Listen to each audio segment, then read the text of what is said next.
Podemos? Amém ou misericórdia? E ouvi uma grande voz do céu que dizia: Eis aqui o tabernáculo de Deus, com os homens, pois com eles habitará, e eles serão o seu povo, e o mesmo Deus estará com eles e será o seu Deus. A parte mais importante. E Deus limpará de seus olhos toda lágrima, e não haverá mais morte, nem pranto, nem clamor, nem dor, porque já as primeiras coisas são passadas. E o que estava sentado sobre o trono disse: Eis que faço novas todas as coisas.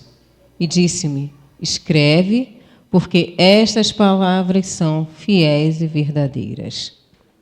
A graça do nosso Senhor Jesus Cristo seja com todos vós. Amém.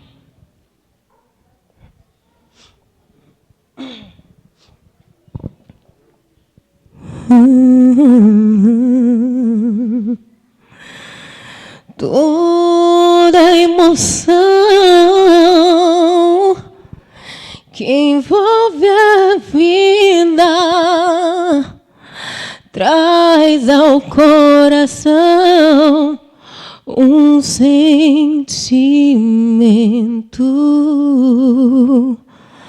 A vitória faz sorrir, a derrota faz chorar, mas tudo não passa de um momento.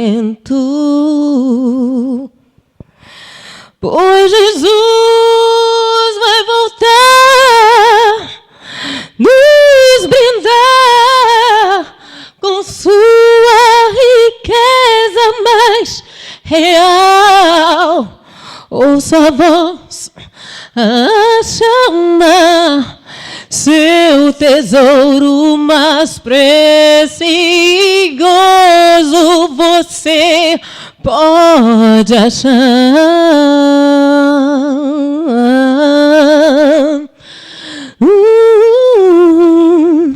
Tantos planos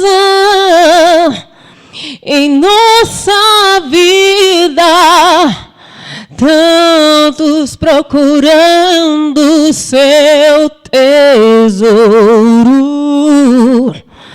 Não importa o que perdeu, cada um só quer buscar cada diamante, todo ouro. Todo aquele que escolhe a emoção terrena não consegue ver o quanto é pequena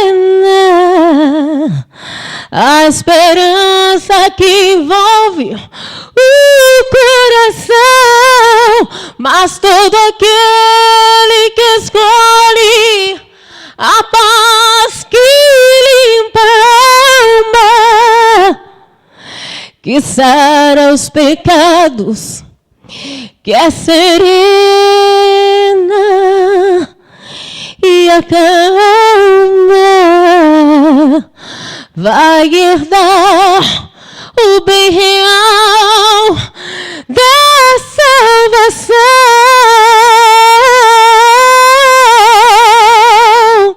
E Jesus vai voltar, vai levar os seus filhinhos, os que lhe deram a mão, pra morar num lugar onde sobre o ouro e a prata você pode andar.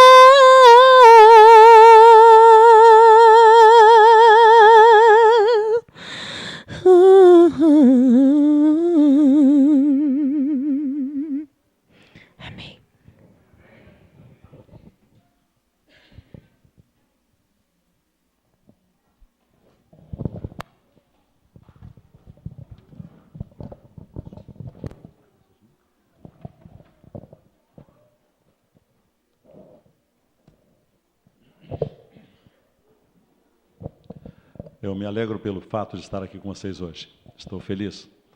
E até porque a gente participa desse momento todo de louvor, de adoração, de ver as pessoas cantando, envolvidas. E é muito bonito a gente olhar daqui da frente, sabe? Gostoso olhar e ver o rosto de vocês, porque eu vejo todos daqui. Então a gente vê a atitude da pessoa que está cantando com o coração, da pessoa que está olhando para a parede, está sonhando com outra coisa, quem sabe. Mas a gente percebe que há um envolvimento, a igreja está envolvida, há um louvor, há uma adoração, e isso é gostoso, a gente sente parte disso. Eu me sinto muito feliz, orgulhoso por fazer parte dessa família. Meus amados irmãos, eu acho que isso é uma coisa que eu descobri bastante tempo atrás, porque quando eu era jovem, eu tomei a decisão de seguir a Jesus. Meu pai não era favorável, ele me expulsou de casa. E ele disse que ele não queria ter a desonra de ter um filho crente. E assim que quando ele me expulsou de casa, eu saí de casa com a mala na mão às 11 horas da noite, meu pai me virou as costas para eu sair de casa, expulso, disse assim, você não fica mais na minha casa, não dorme mais no meu teto e nem me chama mais de pai, porque eu não vou dizer às pessoas que tem um filho, meu filho morreu, virou crente. Essa atitude do meu pai, foi assim, radical. Minha mãe ficou chorando um lado quando eu saí, minha irmã foi para o quarto chorando também, e eu saí com uma mala, uma sacola preparada para minha mãe, indo embora de casa, expulso. Meu pai disse assim, você não tem mais família, já que você escolheu esse caminho, vá viver com essas pessoas com quem você escolheu para serem sua família. Você não tem mais família. E eu fui acolhido por essa família, que me recebeu bem, que me deu assistência, que me deu amparo, que me fez sentir parte de uma família maravilhosa, a família de Deus na terra. E essa família tem pessoas de todos os tipos. Eu tive o privilégio, embora nascido numa família pobre, muito humilde, meu pai era analfabeto, mas Deus me deu o privilégio de viajar o mundo pregando o evangelho. E eu visitei 4 continentes. Conheço países da África, da Ásia, da Europa, das Américas, pregando o evangelho. Não foi passeando, fazendo turismo, foi conhecendo em nome de Deus e pregando como pastor. Pelo privilégio. Fiz recolta nos Estados Unidos, por exemplo, e lá trouxe dinheiro para comprar uma emissora de rádio aqui no Brasil. A Rádio Nova Odessa, em São Paulo, que hoje é parte da Rede Novo Tempo. Trabalhando com a recolta, sem falar inglês. Muito pouquinho, o mínimo, só para comer, pagar passagem no avião e seguir caminho. E Deus me deu esses privilégios de ver a igreja. E você chegava num lugar onde as pessoas nem entendiam sua língua, pelo mundo afora, como no Egito, por exemplo, uma igreja pequena, humilde, diferente da nossa, onde os homens lá vestem um roupão, tipo uma camisola, vai para a igreja, a roupa de ir para a igreja é uma camisola, né? Do pescoço até o pé, com aquele vestidão, os homens usam assim, é o costume de lá. Mas quando você chega e se identifica como adventista sétimo dia, os irmãos sorriem e te abraçam e dizem, você vai dormir na minha casa, você vai comer na minha mesa, e você sabe que você está na família de Deus. É gostoso demais isso. Na família de Deus não existe, você deixa do lado de fora seu título, você é doutor, professor, seja o que for lá fora, aqui dentro você é irmão. Lá fora você tem mais conta bancária, menos conta bancária, mas aqui dentro você é irmão. Não tem diferença. E isto é bom, é gostoso. E o melhor de tudo é que Deus me deu essa grande família e me deu também a minha família de carne, a minha família de sangue. Meu pai se converteu. Minha mãe se converteu. A minha avó foi minha primeira filha na fé. Minha irmã ficou 27 anos no Espiritismo, lutando com Deus e converteu-se. Hoje é professora das crianças, gosta de trabalhar com o departamento infantil.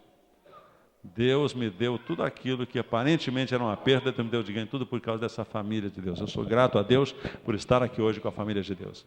E família, a gente fala de família, nós sabemos também que a família igreja, a família mundial está vivendo muito bem, graças a Deus, temos desafios enormes, muito grandes desafios pela igreja afora, mas temos vitórias maravilhosas também e sabemos que Deus está preparando um povo para a sua volta. Estamos nos preparando para viver no céu. Sabemos que nós estamos nesse mundo de passagem. Aqui não é o nosso lugar. Deus preparou para nós um mundo bem melhor do que este. Deus não fez um mundo de pecado para a gente viver. Deus fez um mundo de alegria, de permanência, de felicidade, de durabilidade, de vida eterna, de saúde perfeita, de felicidade, como talvez nós não experimentamos. Nos momentos mais felizes de nossa vida, não experimentamos a felicidade que será viver na eternidade ao lado de Deus também. Deus está preparando algo que os olhos não viram, nem os pensamentos sequer imaginaram o que Deus está preparando para aqueles que o amam. É muito bom fazer parte do povo de Deus e se preparar para a vida eterna. Mas Deus faz de nós uma família, tanto que Deus nos coloca na condição de família, compara-se com o noivo da igreja, não é? Ele fala das bodas do Cordeiro, do encontro, do casamento, a família. Ele nos chama de filhos, nos ensina a receber e amar o Pai. A família é o conjunto, é a obra de Deus na nossa vida, é em torno de uma família. E foi por isso que Deus nos formou como famílias. Nos fez casais, nos fez homens e mulheres, com o propósito de vivermos felizes uns com os outros. Somos individualmente completos, homens ou mulheres, mas Deus fez com que a gente fosse plenamente feliz quando houvesse a comunhão dos dois. Deus fez as coisas do jeito dele, Deus fez isso para o bem. O diabo também fez as coisas dele, né? Sempre mete a colher onde não deve, né? E ele acaba criando desavenças, desentendimentos, mágoas, domínio, autoridade, quem manda nesta casa, esse tipo de coisas, para destruir o relacionamento, tornar as pessoas infelizes, faz com que a família não seja valorizada, casamento é coisa esquecida, porque o diabo tem a sua obra, e ele faz com que os valores que Deus estabeleceu sejam destruídos também pelo Satanás na vida que nós vivemos. O mundo conduz a família para a sua dissolução. Mas Deus criou e quer manter essa família, porque é na unidade da família que Deus mantém a unidade com o céu também.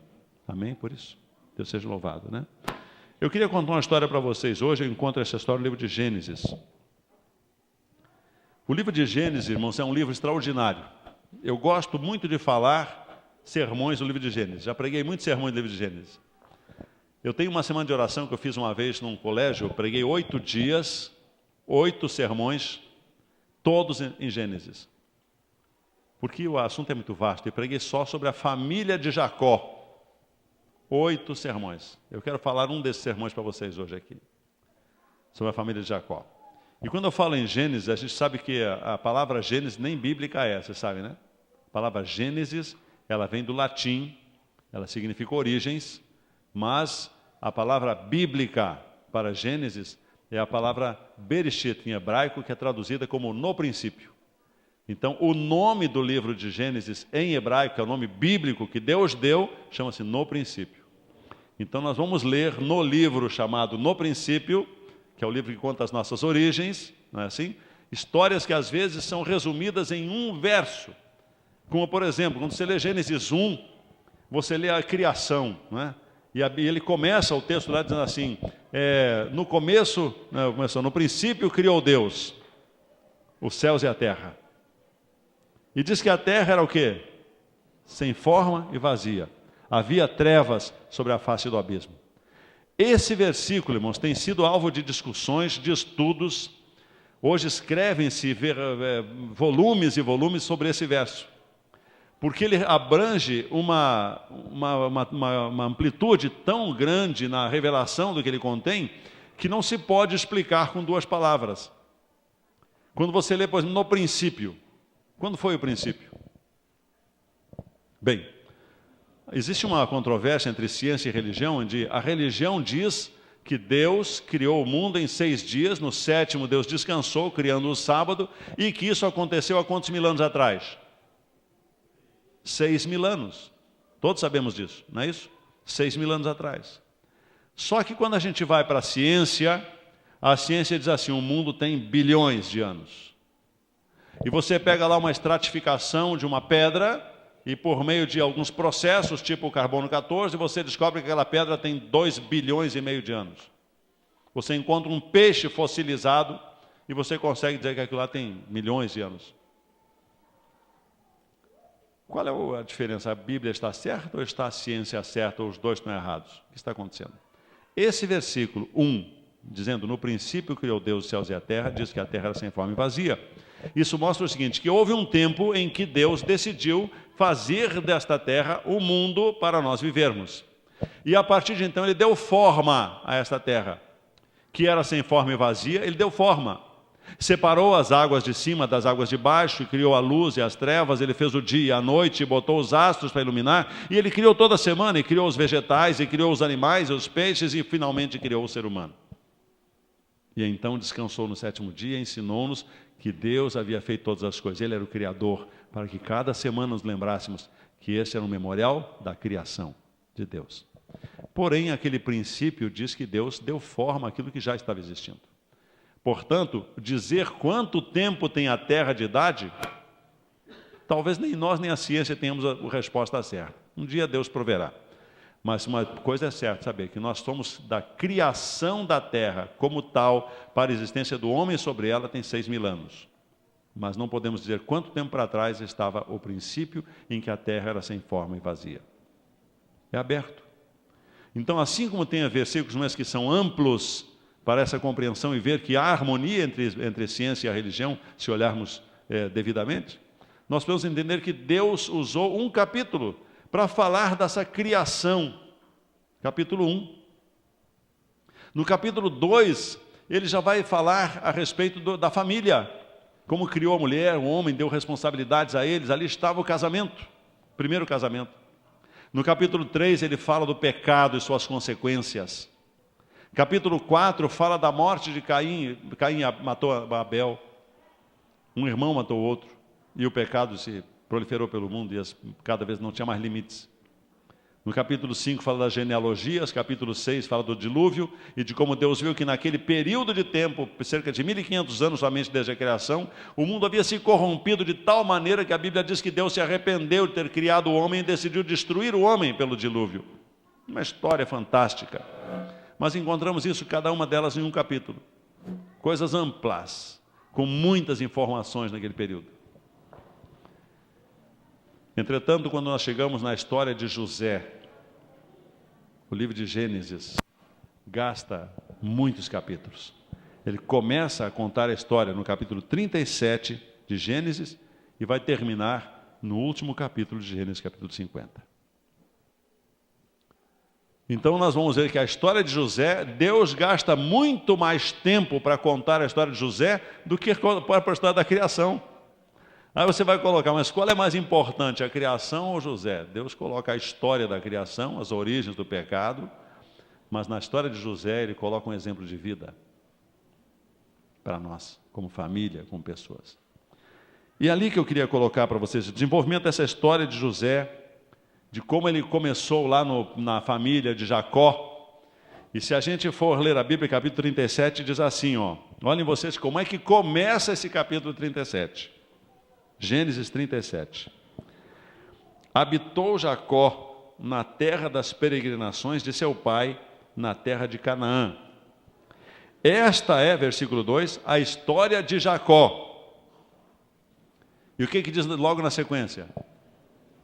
José tinha 17 anos, né? E apacentava. E começa a contar a história de José.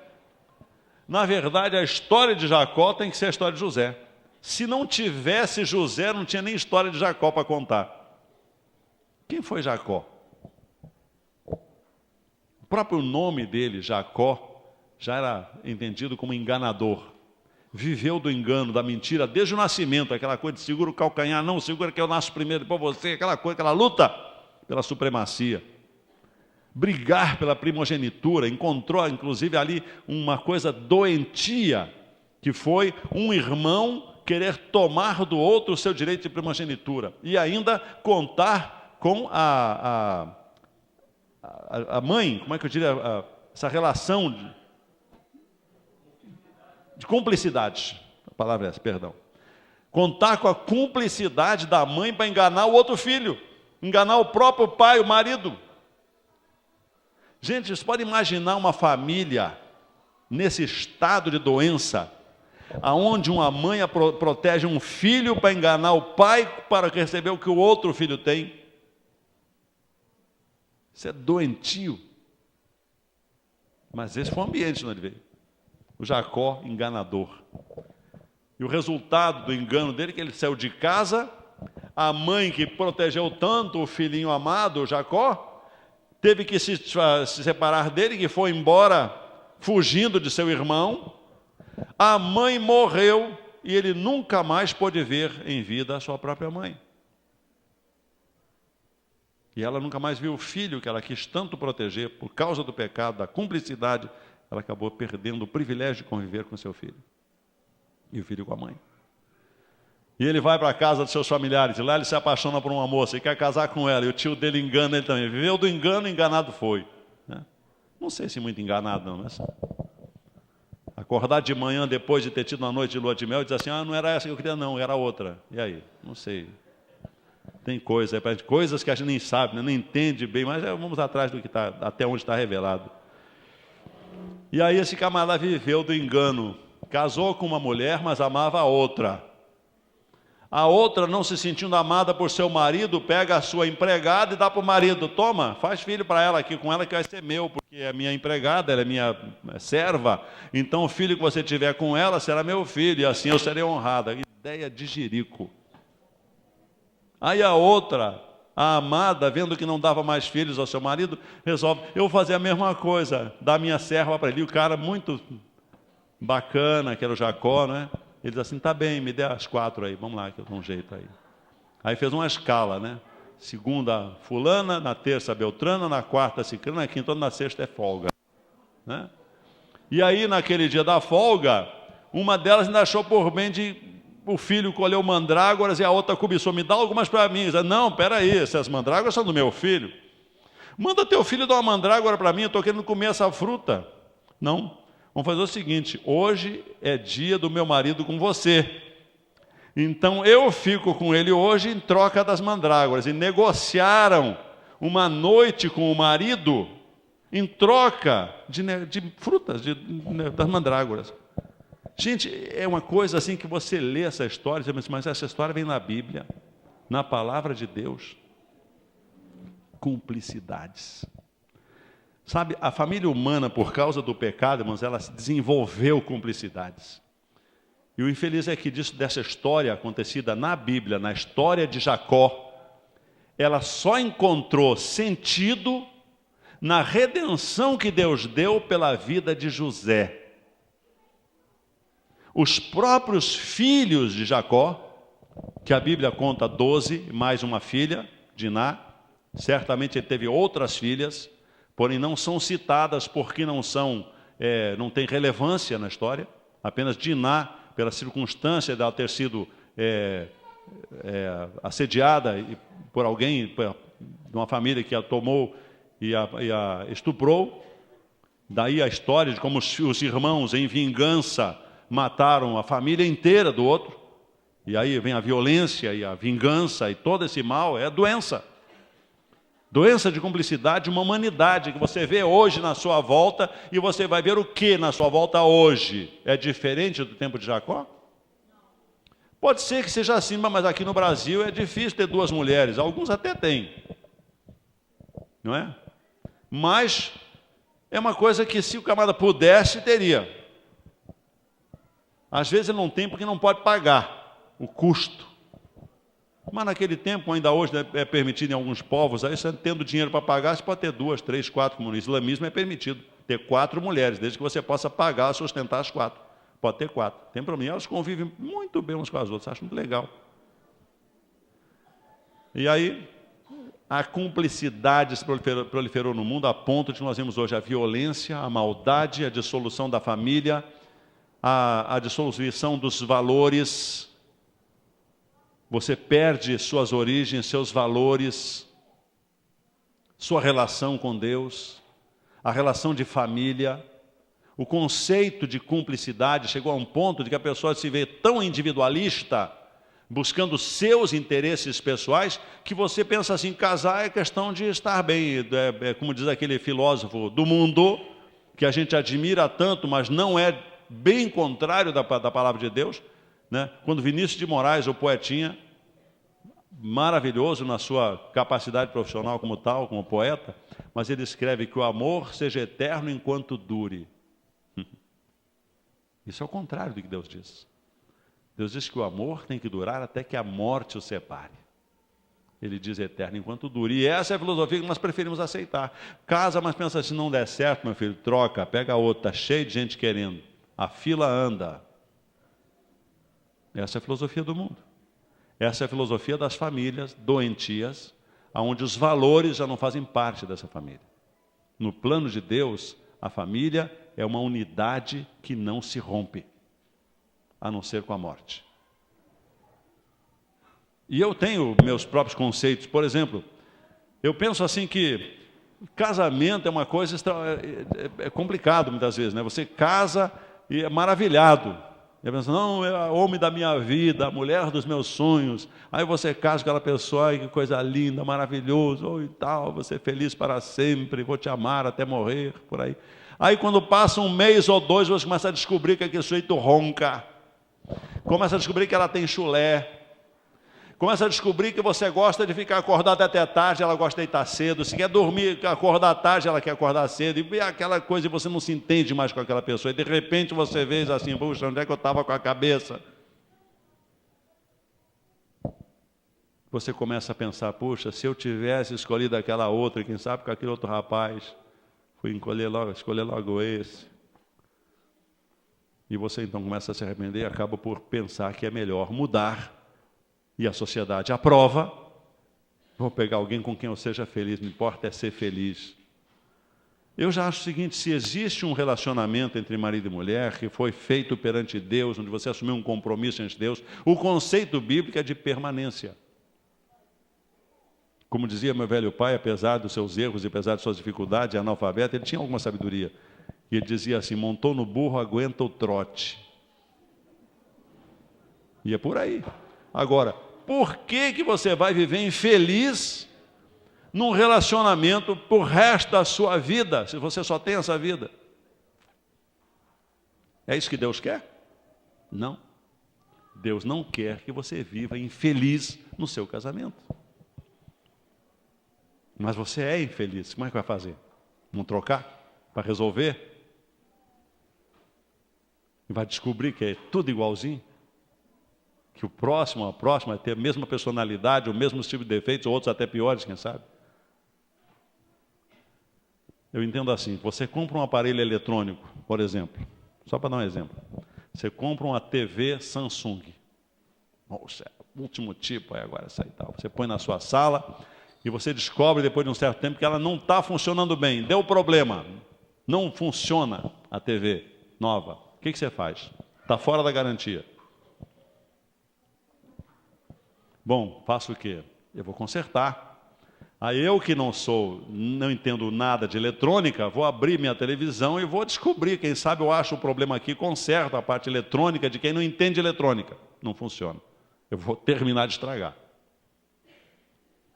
Como aconteceu comigo outro dia, eu fui trazer uma televisão de um outro estado para casa e naquela circunstância eu digo, eu vou tirar o pé da televisão, essa parte de baixo aqui, para poder facilitar o transporte dentro do carro. Tirei o pé. E depois, quem conseguia colocar no lugar? Tinha que ter ferramenta especializada para colocar o pé no lugar. Não entrava o parafuso, não firmava, a coisa ficava bamba, foi uma desgraça, o pé não funcionava. Chamei um técnico, o técnico disse, olha, infelizmente o senhor fez a coisa errada, agora não tem como consertar, porque aqui já abriu não sei o que e tal, está perdida, não serve mais essa televisão. Perdida. Porque não tinha mais como botar o pé. Eu aproveitei e botei ela na parede. Tirei o pé, botei na parede. Aí funcionou. Mas foi um erro de quem queria fazer uma coisa que não sabia fazer. Achei que era simples. Soltar um parafusinho, tirar o pé. Não era só isso. Quando você tem uma TV Samsung com problema, você vai levar para quem? Para o borracheiro da esquina consertar? Você pede assim para aquele irmão, para aquele amigo seu que é açougueiro, você entende de carnes e bois, você não deve entender de televisão também, conserta a minha televisão. Provavelmente não vai consertar. Sabe quem vai consertar? O técnico da Samsung. Você tem que levar na assistência técnica especializada. Certo ou errado? Aí é garantia que vai consertar. A mesma coisa do casamento. Quem fez o casamento? Deus. Aí o seu casamento não vai bem. Aí diz assim, eu mesmo vou consertar. Aí você mete as mãos pelos pés, piora a situação e você não tem jeito mesmo, acabou o casamento. Sou infeliz, vou cair fora. Porque você tentou consertar sozinho e você não é especialista. Tanto é que o seu está dando mal, está indo mal, porque você não soube administrá-lo. Aí você vai fazer, não, eu vou pedir o seguinte, vou pedir para o meu colega ali, lá do colega de trabalho, aquele que trabalha comigo nas máquinas da empresa, quem sabe ele me dá uns conselhos, o que você faria? Eu disse, larga a mão, pega a outra. Aí você tenta e deu errado. Foi consertar com quem? Com um colega que não entende do assunto, que também já é separado, que já está no segunda ou terceira relação, sem sucesso. Você vai procurar quem? Você tem que buscar Deus. Você pode até encontrar um pastor, um conselheiro, um psicólogo que te dê conselhos sábios, nem sempre. Mas acima deles tem que ter Deus, porque Deus fez o casamento. Se Deus fez, Ele sabe como funciona e sabe consertar. E Deus pode consertar um relacionamento até quando não existe mais amor. O amor morreu. Não tem mais respeito do casal. Será que existe solução? Deus pode ressuscitar um morto de 4 dias. Não poderia ressuscitar o amor no seu coração? Não pode gerar perdão, reconciliação, mudança de vida?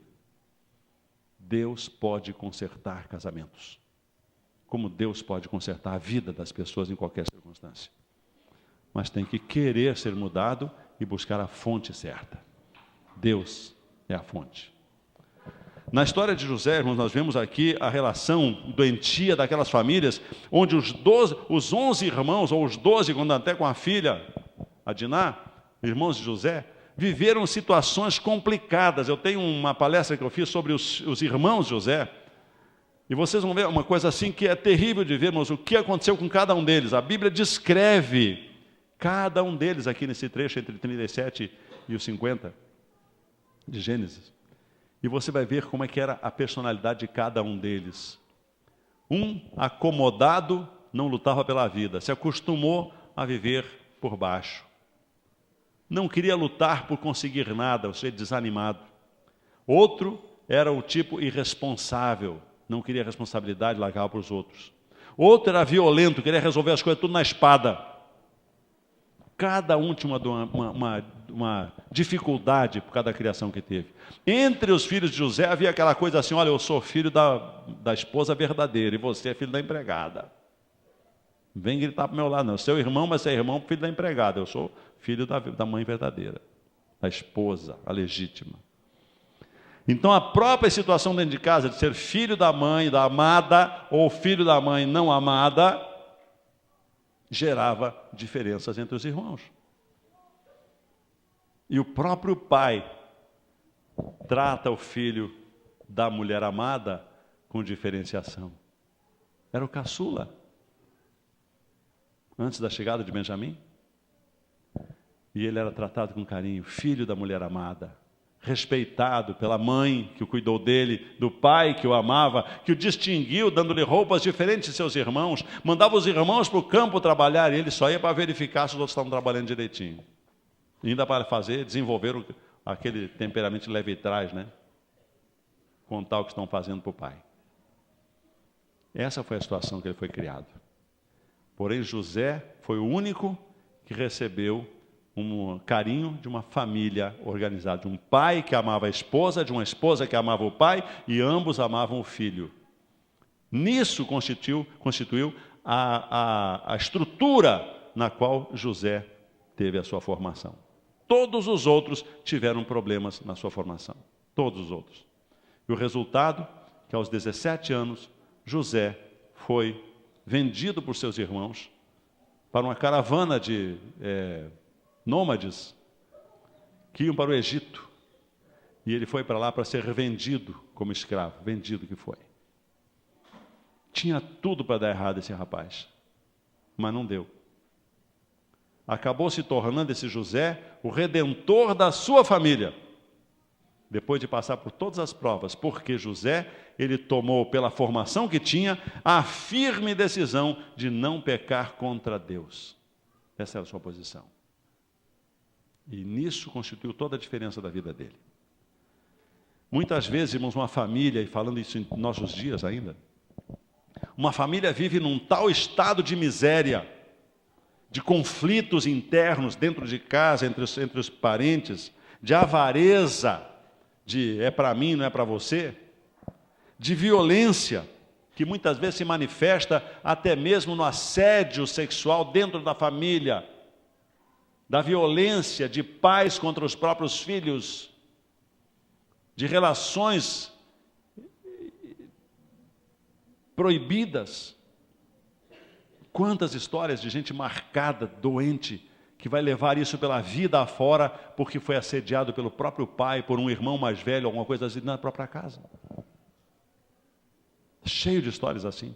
Famílias doentes, pessoas doentes, homens sem respeito de seus próprios filhos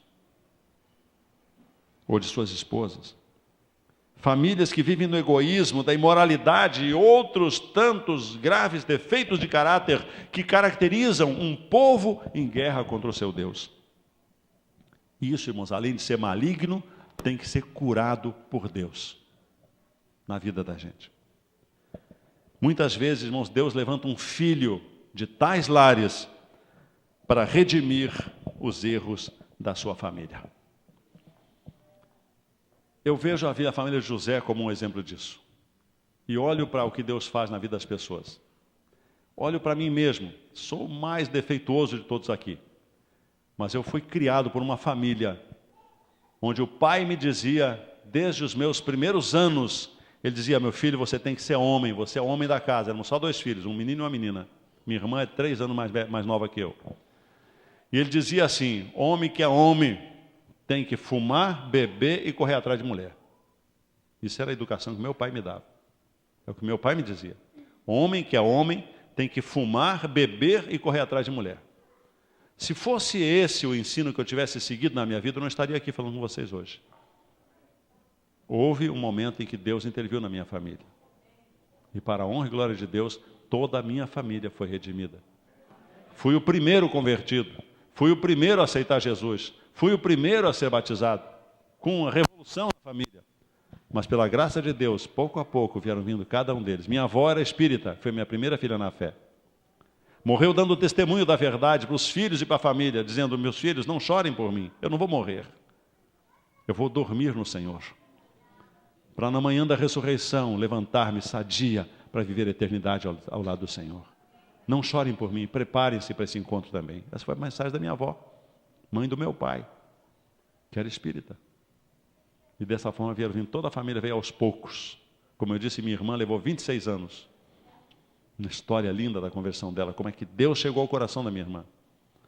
A minha irmã não permitia que a gente fizesse uma oração na casa dela. Morávamos em diferentes lugares, porque eu, como pastor, vivo viajando pelo Brasil inteiro. Morava em Brasília, ia visitar minha irmã no Rio Grande do Sul, que ela morava lá. Hoje ela tem a filha dela, mora aqui em Macaé, ela vive mais aqui do que em outro lugar. Então, eu me lembro que eu chegava na casa dela, ela dizia para mim assim: Isair, você é meu irmão e eu te amo, mas na minha casa eu não quero que você pregue a sua religião. Quer orar? Vá para o seu quarto e feche a porta. Não cante hinos na minha casa, porque eu não quero ouvir. Respeite a minha religião, eu respeito a sua. Você é bem-vindo na minha casa, mas sem a sua religião. E assim eu fazia. Cada vez que ia à casa dela, fazíamos cultos fechados no quarto. Baixinho para não escutar, para que não incomodasse. 26 anos. Um dia ela foi me visitar no Mato Grosso, onde eu morava. Queria conhecer o Pantanal. Ah, que bom que você veio. Vamos visitar o Pantanal. Eu fui com ela visitar o Pantanal. Só que lá em casa, todos os dias fazíamos culto de manhã e à noite. E quando chegava na hora do culto, dizia: Bega, nós vamos fazer o culto. O nome dela é Abigail, mas a gente chama em casa de Bega. Nome familiar. De Bega, nós vamos fazer o culto. Se você não quiser ouvir, vá para o seu quarto. Porque nós vamos cantar hinos e vamos fazer oração. Nós oramos aqui antes de comer. E nós vamos orar antes da refeição. Se você não quiser ouvir, você vem depois. Assim nós fazíamos. Chegou a noite, ela queria ver o capítulo da novela. Olha, tem a minha novela, eu posso ligar a televisão aqui? Não, nós não ligamos a televisão para ver novelas aqui em casa. Aqui em casa não assistimos novela, nunca assistimos. Não assistimos, não ensinamos nossos filhos a vê-las. Na nossa casa, nossos filhos já são todos casados hoje, nunca viram um capítulo inteiro de uma novela na nossa casa. Então aqui não se liga a televisão para ver novela. Mas nós não fazemos isso aqui em casa. E ela tinha que seguir a nossa lei na nossa casa. E embora contrariada, chateada, mas aquilo marcou ela. E chegou o tempo certo em que Deus, por aquele exemplo, fez mudar o coração dela também. Não é assim, meu bem? Não é, Neidinha? Está cansadinha. Mas Deus foi fazendo isso com a vida de todos eles. Os parentes, pela graça de Deus, hoje estão tudo na igreja. Deus vai mudando a vida das pessoas. Nós vemos o exemplo de Jesus como o exemplo mais perfeito de redentor, não é? Ele foi o redentor da família humana perdida no pecado. Josias, o bom rei, outro exemplo, era reto aos olhos de Deus, mas era filho de Amon, neto de Manassés, que ensinaram o povo a pecar. Mas o exemplo de José, ele clareia de modo mais amplo esse processo. José tinha tudo para ser o mais doente dos filhos de Jacó, mas não foi.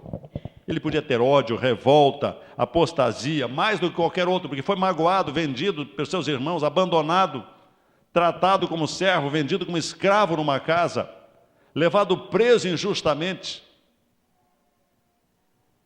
Já na juventude era discriminado por seu pai, que o amava mais que os outros. Os irmãos o discriminavam porque ele era o queridinho do papai. Isso desencadeou ódio da parte de seus irmãos.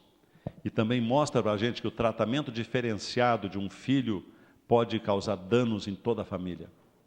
Os pais, por mais que tenham, quem sabe, até a admiração, predileção por um dos filhos, jamais podem demonstrar diferenciação de um filho para outro. Os pais têm que aprender a tratar os filhos todos de modo igual, com a mesma justiça, com o mesmo carinho, com as mesmas oportunidades. Não podem haver filhos diferentes dentro da mesma casa. Quando a gente faz essa discriminação, essa diferenciação dos filhos, isso pode desencadear instintos fratricidas entre os irmãos. Instintos homicidas para os de fora. Sentimentos extremamente destrutivos que podem, com o tempo, trazer grandes desgraças para toda a família. Filhos tratados de modo diferente uns dos outros.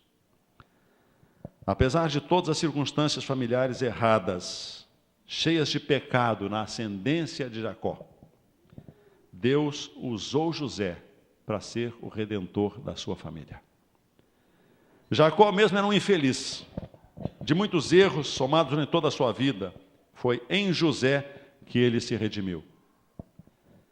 Não fosse a vida futura de José no Egito, a história de Jacó talvez nem merecesse ser contada. Isso nos mostra que ainda é tempo para esperarmos em Deus a redenção da nossa família. E sabem o que mais? O José, ele foi vendido para o Egito com 17 anos. Mas ele só se tornou governador do Egito com 30 anos. E tinha aproximadamente 37 anos quando ele recebeu seus irmãos lá no Egito e se declarou a eles sendo governador do Egito. Quantos anos se passaram? Às vezes a gente fica pensando que as coisas têm que acontecer rápidas, mas Deus tem o seu tempo para todas as coisas. Mostrar que ainda é tempo até para a sua família. Se você pensar, eu tenho um filho que está fora da igreja faz 10 anos. Quem sabe faz 20 anos que eu sou cristão e até hoje meu pai não aceita, meu avô, quem sabe. Não imagine isso. Pense que Deus tem seu tempo para todas as coisas. E que ainda é tempo para Deus operar a redenção da sua casa e da sua família. Para ser um redentor da família, você não pode ser limitado pelos limites morais e espirituais da humanidade na sua própria família. Você tem que estar acima dessas coisas, deve olhar mais para cima, deve ver que os limites do homem são apenas o princípio das possibilidades de Deus. Deus pode muito mais do que nós, pode o que nós não podemos.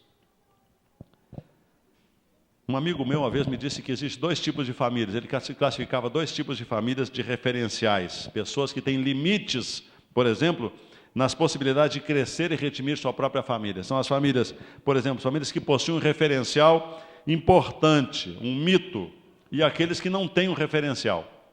Existem aquelas famílias que falam assim, mas você é de qual família? Eu sou da família Rodrigues. Não é? Aquela família assim, que pensa que pelo nome que ela tem, ela já se tornou importante. Não, eu sou da família tal.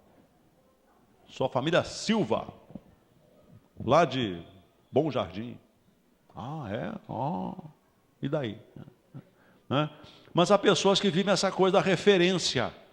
Ele mesmo não é nada, mas ele tem aquela referência. Eu sou filho da família Bom Jardim. aquela referência de mito. Meu avô, bisavô, tataravô, chegou a ser vereador no Rio de Janeiro. Sim. Aquela coisa daquela referência, ninguém quer ser melhor do que ele.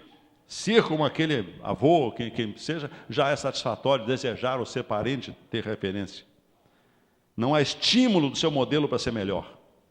E há aquelas famílias sem referência, não é? Aquelas famílias que não têm mitos, não tem ninguém importante. O sujeito olha para trás e só vê patifes, safados, na sua própria família, no seu passado, e com isso ele se contenta em ser patife, em ser safado. Ele acha que assim como está, tá bom, eu sou assim mesmo, minha família é assim e pronto. Nasci assim. A história de José, ela nos fornece um modelo de redentor da família que não se limitou pelas referências, tanto positivas como negativas, da sua família. Ele era descendente de Abraão. Aqui nós vemos como ele podia citar Isaac ou Jacó, homens importantes nascentes de Abraão, Isaac e Jacó, sua descendência de onde ele vinha, seus ancestrais diretos. Também não podia se reverenciar pelos seus irmãos patifes, que o venderam, que queriam matá-lo, e que o colocaram na condição de escravo num país pagão. A sua postura diante dos reveses da vida fez toda a diferença. E é o que faz a diferença na sua vida e na minha vida. Que pode fazer diferença hoje na sua vida também. Não importa o que você venha a sofrer. José foi violentado pelos seus irmãos que o venderam como escravo. Mas ele não ficou amargurado por causa disso. Ele foi vendido como escravo, tinha tudo para se tornar revoltado por essa condição de ser escravo, mas não ficou revoltado. Foi assediado pela mulher do patrão. Gente, isso aqui é um caso sério. Assediado pela mulher do patrão. Imagina o sujeito morando numa casa de um senhor rico, não é? Onde ele tinha autoridade sobre tudo, confiança do patrão, e de repente a esposa do patrão começa a olhar para ele com olhares cobiçosos. E começa a convidá-lo para dormir com ela. E ele, resistindo, caindo fora aqui e acolá, a mulher foi em cima a ponto de pegá-lo à força. Deita-te comigo, e agora? E pegou ele pela roupa. Ele largou a roupa para trás e puxou o carro. Se fosse nos dias de hoje, você ia dizer assim, esse cara deve ser bicha. Não é o que nós faríamos? Não é isso que nós diríamos? Ele seria julgado pelas pessoas, os amigos dele diriam isso. Provavelmente essa seria a classificação que ele teve, mas ele tinha um compromisso com Deus. E a colocação dele, em primeiro lugar, foi que ele disse assim, meu patrão confia em mim, como eu posso traí-lo? Mas acima de tudo ele colocou, como pecaria eu contra o meu Deus fazendo isto? José tinha princípios, sobretudo diante de Deus.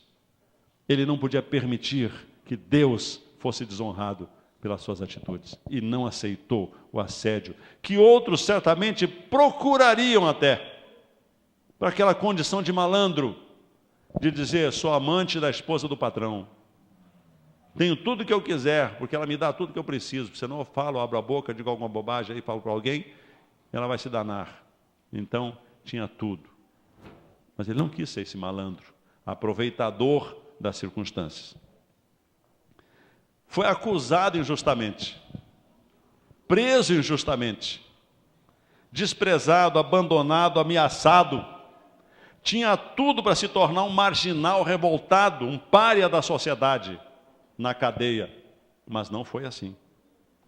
Apesar de tudo, ele prosperou socialmente, prosperou economicamente, intelectualmente, politicamente, tudo pela sua firme determinação de permanecer reto diante de Deus. Meus queridos irmãos, se eu parasse aqui esse sermão, eu acho que vocês já teriam uma lição importante.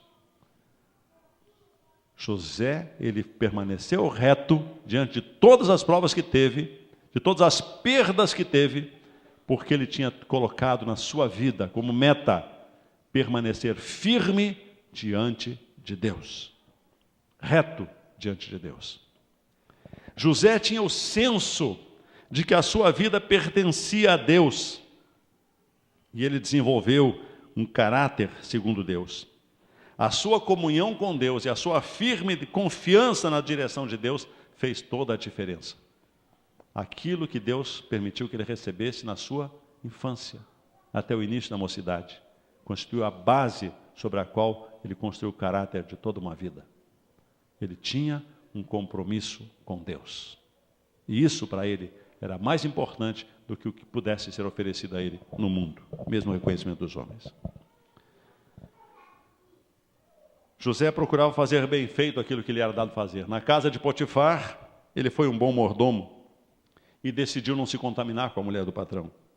Preferiu ser puro na cadeia a desfrutar a glória mortal do pecado por um pouco de tempo. Foi bom gerente no cárcere e por isso se tornou um bom gerente do país como governador do Egito. José se deu a conhecer a seus irmãos em algum momento. Sobretudo o capítulo 45 conta essa história de como ele se deu a conhecer a seus irmãos. E aqui, no capítulo 45, quando ele se deu a conhecer a eles, já 2 anos havia de fome na terra, e ainda faltavam 5 de fome sobre a terra. Seus irmãos vieram a ele, sem saber que era ele que ali estava, era o governador do Egito, e eles iam a este homem importante, para se humilhar diante dele e pedir: venda-nos o cereal que nós precisamos para sobreviver. E ao se declarar diante dele, temeram e acharam: que estamos perdidos, pois que eis que agora a nossa vida está nas mãos dele, pelo que nós fizemos a ele, tinham consciência, ele nos matará. Mas José chega para eles e se declara como seu irmão. Aqui diz o texto do Bíblia 45, diz assim: então José, não se podendo conter diante de todos que estavam com ele, bradou: faze sair todas da minha presença. E ninguém ficou com ele quando José se deu a conhecer a seus irmãos. E levantou a voz em choro, de maneira que os egípcios o ouviam, e também a casa de Faraó. E disse a seus irmãos: eu sou José. Vive ainda meu pai? E seus irmãos não lhe puderam responder, porque ficaram atemorizados diante dele. Disse José a seus irmãos: agora chegai-vos a mim. E chegaram-se. Então José disse: eu sou José, vosso irmão, a quem vendestes para o Egito. Ora, se isso acontecesse com um de nós, e ele agora chegasse para você, governador do Egito, assim: eu sou José, a quem você traiu, eu sou José, a quem você vendeu como escravo, a quem você condenou a uma vida marginal. O que você podia esperar? Especialmente num tempo onde a lei era feita por quem tinha poder. Mas agora, no verso 5, precioso versículo 5, ele diz assim: agora, pois, não vos entristeçais, nem vos irriteis contra vós mesmos, por me haverdes vendido para aqui. Ou seja, não fiquem tristes por terem me vendido como escravo. Não fiquem atemorizados por eu estar aqui como governador do Egito. Não fiquem preocupados por terem me vendido como escravo um dia. Por quê? Porque para a conservação da vida, Deus me enviou adiante de vós. Verso 7. Deus me enviou adiante de vós para conservar vossa sucessão na terra e para vos preservar a vida por um grande livramento. Assim, não fostes vós que me enviastes para cá, e sim Deus, que me pôs por pai de Faraó e senhor de toda a sua casa, como governador em toda a terra do Egito. Ou seja, José, ao se declarar aos seus irmãos, ele podia ter se vingado deles e todos lhe dariam razão. Mas ele colocou: vocês me colocaram aqui nessa condição. Se não fosse o que vocês fizeram, eu não estaria hoje aqui sendo o redentor de vocês, podendo salvar todos esses povos que têm vindo aqui buscar alimentos. Nem seria capaz de redimir minha própria família e resgatar meu próprio pai hoje da fome e da miséria. Portanto, foi para a honra e glória de Deus, e foi Deus que permitiu que eu estivesse aqui para poder ser redentor da família hoje. Às vezes a gente não entende, mas por que certas coisas acontecem conosco? Por que a gente passa por certas provações? Às vezes um marido que nos abandona, deixando a gente passando trabalho, dificuldade, uma pessoa que você confiava, uma mulher que traz seu marido, um filho que não honra seus pais. Há situações as mais diferentes, mas de dor. E você não entende, e você sofre, e pergunta para Deus: por que, Senhor? Por que isso comigo? José sofreu tudo isso. E agora José diz assim, foi porque Deus tinha a melhor coisa para mim, um plano melhor para mim. E ele confiou em Deus. E Deus o fez redentor de toda a família. Você sabe que o próprio nome de José, como ele é colocado, eu não lembro onde é que está essa passagem, se eu achar em algum momento aqui, achei. Capítulo 41. Aqui diz assim, o faraó, capítulo 41, versículo 38, Faraó estava precisando de uma pessoa para dirigir o povo dentro daquela crise que estava por surgir. Diz ele assim, disse Faraó aos seus oficiais, acharíamos porventura um homem como este em que há o Espírito de Deus? E então foi apontado José. E aí no verso 45, o Faraó deu nome a José, um nome egípcio. E diz assim, e a José chamou o Faraó de Zafenate Paneia. E essa palavra, essa expressão Zafenate Paneia, ela significa Salvador do mundo. O rei do Egito, o Faraó, deu o nome de José de Redentor do mundo, Salvador do mundo. A expressão Zafenate Paneia. Quem foi, ou quem é a pessoa que nós conhecemos como Salvador do mundo? Quem é o Salvador do mundo? Jesus. José recebeu um título que só Jesus possuía. José é um tipo de Jesus. Porque assim como Jesus veio morrer por nós, dar a sua vida por nós, José foi também usado por Deus para a salvação do mundo da sua época. E sobretudo da sua família. Você pode ser Zafenate Paneia na sua família, na sua casa. Sendo você um filho ou um pai, não importa a posição que você ocupe. E aqui o verso 46 ainda diz que José tinha 30 anos quando se apresentou a Faraó e andou pela terra do Egito. A mesma idade que Jesus tinha quando iniciou seu ministério. 30 anos. Há muitas semelhanças dele com Jesus.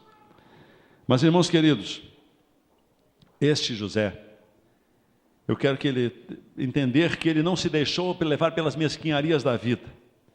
E eu queria concluir lembrando que tem aqui, irmãos, hoje, aqui nesta igreja, aqui de Madureira, que está hoje dedicando um dia para a gente lidar sobre o assunto de famílias.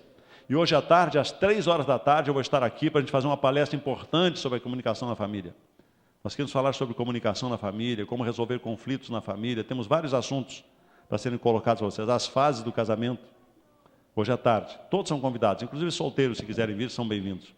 Eu sou da opinião que solteiros deveriam aprender a ser casados antes de casar. E não de fazer encontro de casais depois que a pessoa já está com problemas e não sabe como resolver. Porque o mundo inverte as coisas. O mundo coloca o solteiro que quer viver como se fosse casado, e o casado quer viver como se fosse solteiro. Nós temos que então preparar o solteiro para ser casado, para que não tenhamos que correr atrás dos casados para resolver seus problemas depois. Então, hoje à tarde, 3 horas, eu gostaria muito que vocês, na medida do possível, se possível, venham às 3 horas, irmãos, não às 3h30, para a gente poder ter um proveito nesse pouco de tempo que teremos nesta tarde. Vamos encerrar com a renovação de votos no final da tarde, hoje aqui. Mas hoje, irmãos, aqui eu quero lembrar que aqui em Madureira, vocês não são santos. Certamente, se eu pudesse ver o coração de vocês, como só Deus sabe como vocês são, como vocês vivem, nós veríamos problemas dentro das famílias de vocês, nos relacionamentos de vocês, nos casamentos de vocês, nas relações de vocês com seus próprios filhos, na cabeça de cada um, de pensar o que eu já fiz na vida, coisas que você gostaria de esquecer, que nunca tivesse acontecido. Se eu pudesse voltar atrás, se eu pudesse começar de novo. Certamente existe no nosso coração pensamentos como esse, de muitos de nós. Nós temos aqui, irmãos, essa é a realidade, nós temos aqui famílias que precisam ser redimidas. Esta é a nossa condição hoje. Redimidas pelo amor, redimidas pelo perdão, redimidas pelo poder de Deus, que pode restaurar o amor na sua vida, no seu casamento, trazer outra vez a alegria do convívio, não importa que idade você tenha, quanto tempo tenha seu casamento. Deus pode tornar você feliz de novo hoje em dia. Deus pode redimir sua família pela vida consagrada, que se espelha em Jesus para ser remidor da mediocridade e do pecado de suas famílias. Ninguém aqui precisa ser do jeito que é. Você e eu podemos ser os redentores da nossa família. José, ele foi chamado de sonhador. porque ele sonhava ser grande aos olhos de Deus e não dos homens. E os sonhos de José eram grandes porque eram sonhos de Deus. Deus o teve por grande aos seus olhos e também o fez grande aos olhos dos homens. Nós não precisamos ficar limitados pelos referenciais da nossa família. Podemos ser melhores do que foram nossos pais. Podemos ser melhores do que foram os nossos parentes. Se os seus familiares são frouxos e acomodados espiritualmente, você não precisa ser frouxo e acomodado também. É preciso romper essa cadeia de acomodação e de mediocridade cristã. É preciso vencer os monstros do egoísmo, os monstros da violência familiar, do culto às aparências, da imoralidade, do materialismo, do protecionismo, do ciúme e outras doenças familiares. É preciso mudar o coração, é preciso nascer de novo. Você gostaria de ser o redentor da sua família? Quantos gostariam de ser redentores da sua família? Irmãos, Deus está vendo o seu gesto. Deus vê você levantar a sua mão. E Deus quer derramar bênçãos na sua vida. Deus quer tornar você redentor. Deus quer voltar a fazer você feliz. Deus quer levar ao seu lar uma semente nova, a sua família. Você só tem que querer. E Deus te dará o poder para você ser instrumento de Deus para a redenção da sua família, redirecionar seus filhos, seu relacionamento com eles, os erros que já cometeu, Deus pode curar, colocar a mão sobre essas feridas, para restaurar relacionamentos. Mas isso é preciso que a gente queira, que a gente decida, e Deus pode fazer a mudança no seu coração. Gostaria de convidá-los para cantar um hino. Este hino parece que vai ser já direcionado, um hino que vai ser cantado, não é isso?